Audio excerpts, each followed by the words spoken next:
Movie की शुरुआत होती है ट्रेन गार्ड जो ग्रिफिन को दिखाते हुए, जो अपनी शिफ्ट खत्म करके घर जाने वाला था। अब कुछ दिन पहले ही जो ने सुपरवाइजर पोस्ट के लिए अपील किया था, लेकिन उसको ऑफिशियल चिट्ठी से पता चलता है कि उसके प्रमोशन को रद्द कर दिया गया है और वही पोस्ट किसी और को दे दी गई है। अब इससे जो का मूड काफी ऑफ हो जाता है और तभी वहाँ नया सुपरवाइजर उसको टॉन्ट मारने आ जाता है और उसको फोर्स करता है एक ओवरनाइट पैसेंजर ट्रेन पर और एक शिफ्ट करने के लिए, क्योंकि उस ट्रेन के रेगुलर गार्ड की तबीयत खराब हो जाती है। अब जो को बिल्कुल मन तो नहीं होता है डबल शिफ्ट करने का, लेकिन उसकी क्रश एलन को वहाँ देखकर वो राजी हो जाता है। अब वो ट्रेन वाटरलू स्टेशन से आधी रात को रवाना होती है। ट्रेन गार्ड जो, train driver Tony, tea trolley girl Alan और कुछ पैसेंजर्स के साथ। अब उस रात काफी तेज बारिश हो रही थी और रात भी पूर्णमासी की थी, मतलब फुल मून नाइट थी।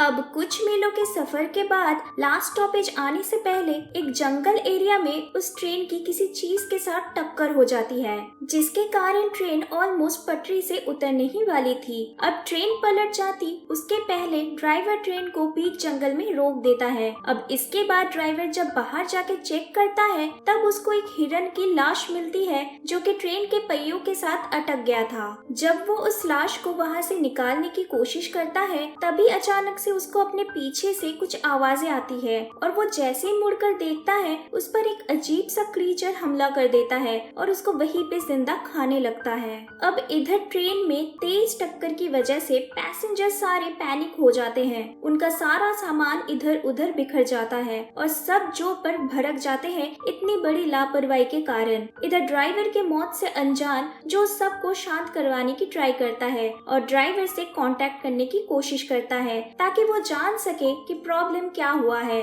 और ट्रेन चल क्यों नहीं रही है। लेकिन ड्राइवर के तरफ से कोई रिस्पांस नहीं मिलने पर वो सीधा ड्राइवर के केबिन में चला जाता है, जहाँ ड्राइवर उसको कहीं नहीं मिलता।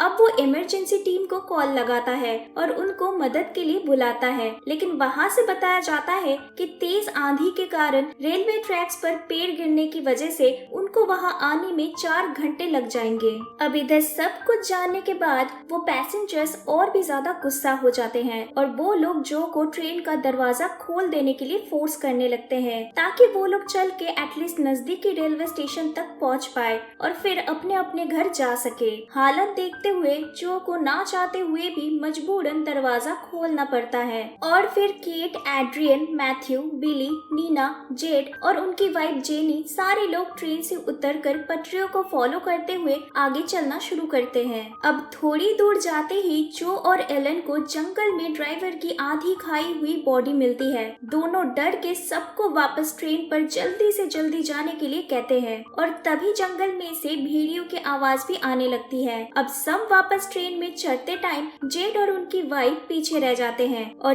तभी वही क्रीचर उन पर हमला कर देता है। अब जल्दी जल्दी में ट्रेन का दरवाजा बंद करते टाइम जेनी का पैर बाहर ही रह जाता है और वो क्रीचर उसके पैर पर काट लेता है। इसके बाद वो लोग जैसे तैसे जेनी को खींचकर अंदर लेके आते हैं और उनके पैर से निकल रहे खून को रोकने की कोशिश करते हैं। अब जो इमरजेंसी टीम को फिर से कॉल लगाने की कोशिश करता है पर बारिश की वजह से सिग्नल नहीं होने पर कॉल कनेक्ट नहीं होती है। वो लोग इधर ही बीच जंगल में फंस चुके थे, ना वो लोग बाहर जा पा रहे थे और इधर ट्रेन में जेनी की हालत और बिगड़ती नजर आ रही थी। अब पहले में उनको लगता है कि हमला करने वाला कोई जानवर यानी भालू या भेड़िया हो सकता है, बट जेनी कहती है कि वो कोई जानवर नहीं है बल्कि काफी हद तक एक इंसान जैसा लग रहा था।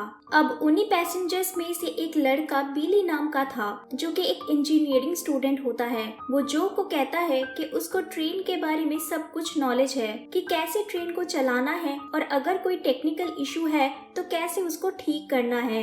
वो बताता है कि टक्कर लगने की वजह से ट्रेन में कहीं से फ्यूल लीक हो रही है और ट्रेन को मूव करने के लिए वो पैच ठीक करना जरूरी है, अदरवाइज ट्रेन नहीं चल पाएगी।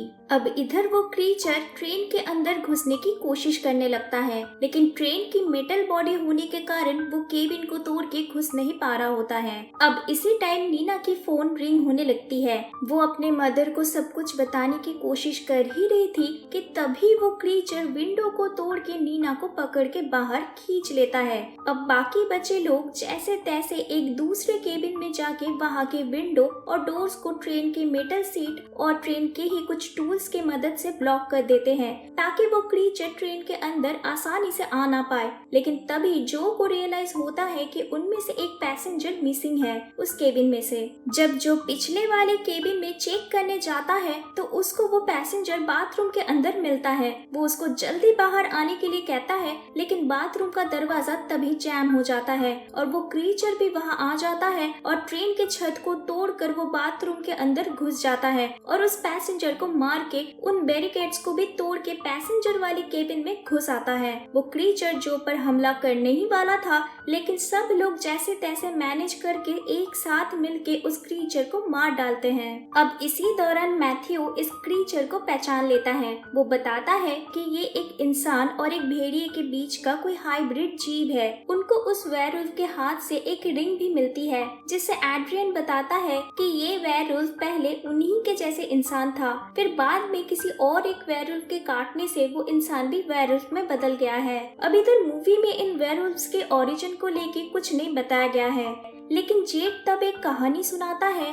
थ्रॉन्टन फॉरेस्ट रेल क्रैश के बारे में, जो कि 1963 में हुई थी, सेम इसी जगह पर। वो ट्रेन भी रेलवे ट्रैक से बाहर आ गया था और फिर जब इमरजेंसी सर्विस रेस्क्यू के लिए आती है तब उनको पैसेंजर्स की आधी खाई हुई लाशें मिलती है। इवन कुछ लोगों की तो बॉडी तक नहीं मिली थी और 1963 हादसे की इन्वेस्टिगेशन में भी कुछ सामने नहीं आया कि ये सब किसने किया और कैसे हुआ। और जेड के मुताबिक उस हादसे के बाद सेम ऐसा सिचुएशन फिर से आज उन्हीं के साथ हुआ है। अब इसी दौरान एड्रियन को याद आता है कि जेनी को भी वेयरवुल्फ ने काटा था, तो जेनी वेयरवुल्फ में कम्प्लीटली बदल जाए इसके पहले एड्रियन उसको मारने की कोशिश करने जाता है, लेकिन जेनी का हस्बैंड जेड और बाकी लोग उसको मारने नहीं देते हैं और एड्रियन के हाथ पैर बांध के उसको बिठा दिया जाता है। अब मरने से पहले वो वेयरवुल्फ अपने पैक के बाकी साथियों को अलर्ट कर देता है, लेकिन इस बात से अनजान जो और बिली एक प्लान बनाते हैं ताकि वो लोग ट्रेन को रिपेयर करने के बाद सेफली ड्राइव करके आगे ले जा सके स्टेशन तक। प्लान के मुताबिक बिली बाहर जाके फ्यूल लाइन को रिपेयर करेगा, मैथ्यू उसको गार्ड करेगा और इधर ड्राइवर केबिन में जो और एलन फ्यूल लीक के बंद होते ही ट्रेन को स्टार्ट करेंगे। अब फ्यूल लाइन ठीक करने के टाइम मैथ्यू को किसी लड़की की हेल्प बोलने की आवाज सुनाई देती है और इसीलिए वो देखने अंदर जंगल में चला जाता है, जहाँ उसको पेड़ पर नीना की बॉडी दिखाई देती है जिसको वेयरवुल्फ्स खा रहे थे। अब मैथ्यू जब वहाँ से भागने की कोशिश करता है तो सारे वेयरवुल्फ्स उसको घेर लेते हैं और उसको वहीं मार डालते हैं। अब इधर फ्यूल पाइप ठीक होने के बाद ट्रेन मूव होना स्टार्ट करता है, लेकिन साथ ही साथ और कई सारे वेयरवुल्फ्स भी ट्रेन के पास आ जाते हैं, जिसकी वजह से बिली ट्रेन के अंदर नहीं आ पाता और उधर ही ट्रेन को पकड़ के झूलने लगता है और इधर ट्रेन के अंदर जेनी वेयरवुल्फ में कन्वर्ट होने लगती है। उसका हाल देख के एड्रियन केट को रिक्वेस्ट करता है उसके हाथ पैर खोल देने के लिए। केट एड्रियन के बात को मान के उसको खोल तो देती है, लेकिन बाहर से एक वेयरवुल्फ ट्रेन का दरवाजा तोड़ के केट को पकड़ लेता है। अब इधर खुद को बचाने के लिए सेल्फिश एड्रियन केट की मदद ना करके उसको ट्रेन से फेंक देता है वेयरवुल्फ के साथ और इधर जेनी अपने हस्बैंड पर हमला कर देती है और उसको मार डालती है, लेकिन एड्रियन को मारने से पहले बाहर जो और एलन आ जाते हैं और जो जेनी को मार डालता है। लेकिन इधर गलती से बिली फ्यूल लाइन लीक कर देता है और ट्रेन फिर से जंगल में रुक जाती है। अब सारे वेयरवुल्फ ट्रेन पर चढ़ जाते हैं और इधर फिर से एड्रियन खुद को बचाने के लिए जो और एलन को वहाँ केबिन में ट्रैप कर देते हैं बाकी वेयरवुल्फ्स के साथ और खुद ट्रेन से बाहर कूद जाता है। इधर ट्रेन रुक जाने पर बिली ट्रेन के अंदर आता है और उन दोनों को बचाने की कोशिश करता है एंड वेयरवुल्फ्स पर आग लगा देता है। अब यही चलते जो और एलन किसी तरह ट्रेन के दरवाजे को खोल देते हैं और बाहर चले जाते हैं। लेकिन बिली को वेयरवुल्व्स पकड़ लेते हैं और वो वहीं पे मारा जाता है। अब जो और एलन जंगल के रास्ते भागने लगते हैं, लेकिन जो को समझ आ जाता है कि वेयरवुल्व्स उनको बहुत जल्दी पकड़ लेंगे क्योंकि वो लोग एक इंसान के मुताबिक कहीं ज्यादा तेज है। इसलिए वो एलन की सेफ्टी के लिए उसको आगे भेज देता है और खुद रुक जाता है ताकि वो वेयरवुल्व्स के ध्यान भटका सके। अब इधर थोड़ी देर में वेयरवुल्व्स जो को पकड़ लेते हैं, जो उनके साथ लड़ने की कोशिश तो करता है लेकिन उनमें से एक वेयरवुल्फ उसको काट लेता है। अब लास्ट सीन में एलन को दिखाया जाता है जो सक्सेसफुली स्टेशन तक पहुंच चुकी होती है और इधर जंगल में एड्रियन को दिखाया जाता है जो कि भटक चुका था। अब थोड़ी आगे जाते ही उसको जो दिखता है जो ऑलरेडी एक वेयरवुल्फ में बदल चुका होता है। अब जो एड्रियन के ऊपर हमला कर देता है और मूवी इधर ही खत्म हो जाती है। दोस्तों, ये मूवी वन टाइम वॉच के लिए सही है और आप लोग इसको एमएक्स प्लेयर और यूट्यूब पर भी हिंदी डब्ड वर्जन में देख सकते हैं। आगे ऐसे और एक्सप्लेनेशन वीडियोस देखने के लिए चैनल को सब्सक्राइब और वीडियो पर लाइक एंड कमेंट करना मत भूलिएगा। मिलते हैं नेक्स्ट वीडियो में।